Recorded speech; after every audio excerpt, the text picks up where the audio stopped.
ఈరోజు ప్రార్థనకు సంబంధించిన ఒక ముఖ్యమైన నిజాన్ని మనం తెలుసుకోవాలి. ప్రార్థన అవసరాలు తీర్చుకోవడం కోసం కాదు.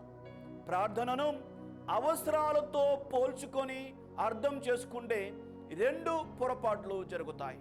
మొదటిది, అవసరాలు తీరినప్పుడు ప్రార్థించాలని అనిపించదు.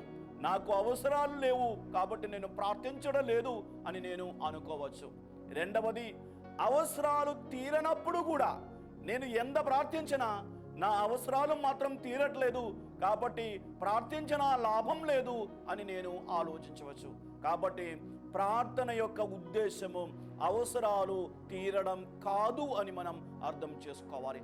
ప్రార్థన యొక్క ఉద్దేశము దేవునితో సహవాసములో ఉండడం.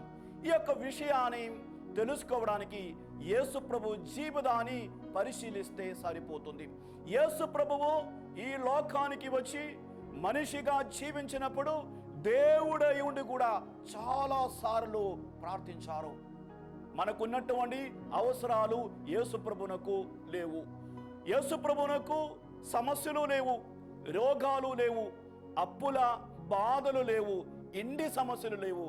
కానీ యేసు ప్రభువు ప్రార్థించారు. చాలా గంటల తరబడి యేసు ప్రభు ప్రార్థించారు. ఎందుకు ప్రార్థించారు? అవసరాలు తీర్చుకోవడం కోసం కాదు, పిదయైన దేవునితో సహవాసములో ఉండడం కోసం. ఇందులో నుంచి మనం ఏమర్థం చేసుకోవాలి? మనం ప్రార్థించాల్సింది మన అవసరాలను తీర్చుకోవడం కోసం కాదు.